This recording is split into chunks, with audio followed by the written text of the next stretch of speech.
Hi everyone, Laura Renner here, Managing Director of Freedom Makers, coming to you live this week to discuss our blog about how to be a good boss. And you might be wondering, how's that different from a few weeks ago when we talked about how to be a good leader, or what's the difference between a leader and a manager? And now we're adding in the definition of a boss.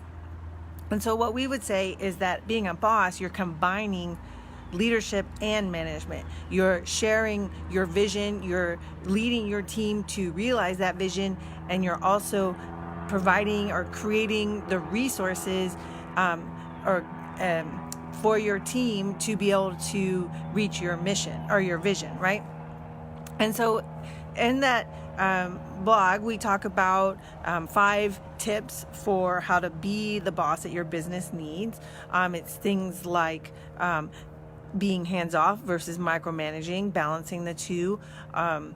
It's also about communication. Communication is such a key part, about balancing being too tough versus too soft, about meeting your people where they are, and then finally about management tools. You know, part of it as a small business owner is having to combine, yes, the leadership with the management, also, but with limited resources, right? Like when a manager can easily blame the boss or the leader, right? Like, hey, I can't give you that time off because it's not in our budget, or we can't hire another person because it's not in our budget, and I didn't come up with a budget, right? So it's kind of easy to sort of blame someone else. But when you're the business owner, you are responsible for the vision, but also the resources. And so maybe, it's okay to share, hey, here's where I'm at with our resources.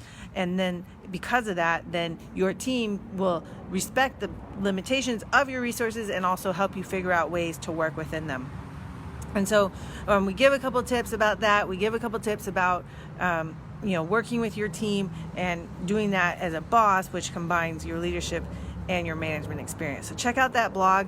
And one of the things a big takeaway I think from the blog is that really it's about trying and learning and trying again. In order to build your leadership skills, your management skills, your boss skills, you have to try and you have to figure out what works for you and how it works for you, and what kind of leader you want to be, what kind of manager you want to be, and what kind of boss you want to be.